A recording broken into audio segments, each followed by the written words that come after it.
Alright, so picture this. You wake up one morning and you're pretty sure you're about to get superpowers. You know, like in the movies.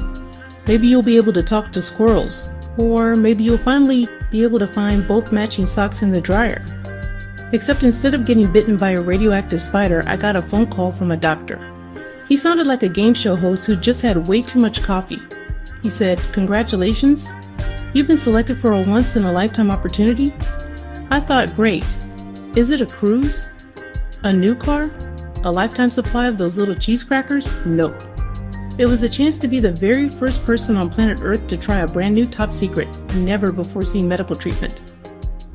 So, no superpowers. Not yet anyway. But it felt just as wild.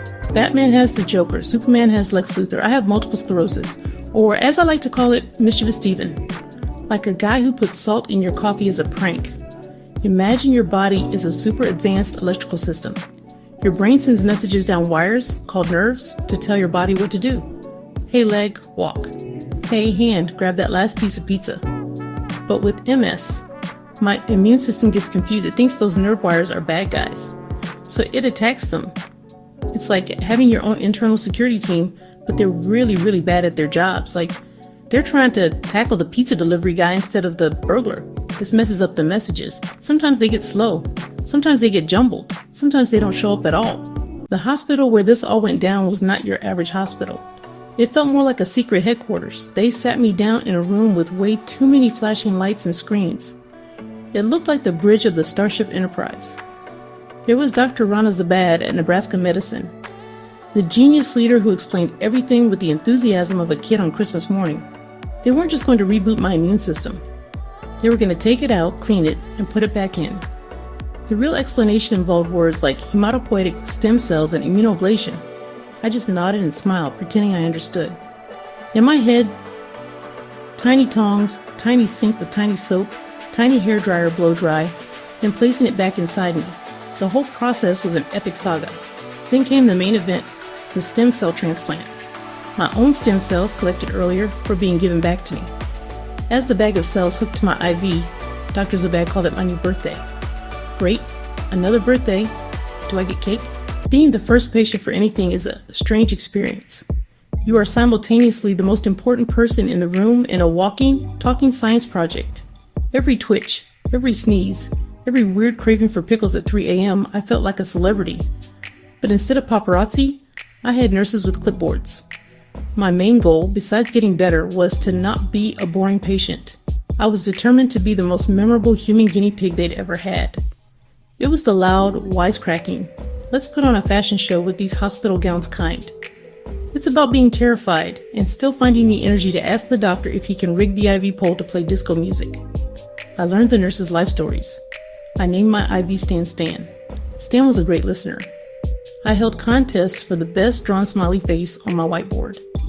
And then, slowly, things started to change. Not a lightning bolt. Subtle. A little less tingling in my fingers. Okay, quick break from the action. Are you enjoying this story? I hope so. I'm having fun telling it. This is just chapter 1 of a much bigger adventure. There are twists. There are turns. There's a very funny incident involving a wheelchair and a rogue Jell-O cup that you do not want to miss. To join, all you have to do is hit that subscribe button. So, I'm asking you, my new friend, to join the team. Think of this as your official invitation to the club. Every like, every share, every comment is like a little cheer from the sidelines. It's like you're handing me a tiny cup of water during a marathon. So go on, do it. Click the button. It's easy. It's free. And it'll make my day. This story isn't just my story. It's a story for anyone who's ever faced something big and scary and decided to face it with a smile. So subscribe, stick around, and let's see where this crazy adventure takes us next. So what happened? Did the experiment work? Am I cured? Well, this isn't a fairy tale, but what I can tell you is this. My MS has been stopped in its tracks. The mischievous villain has been put in timeout. I got my life back.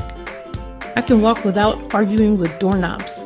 I can hold a coffee cup without redecorating the floor. This whole journey taught me a lot. It taught me that science is amazing.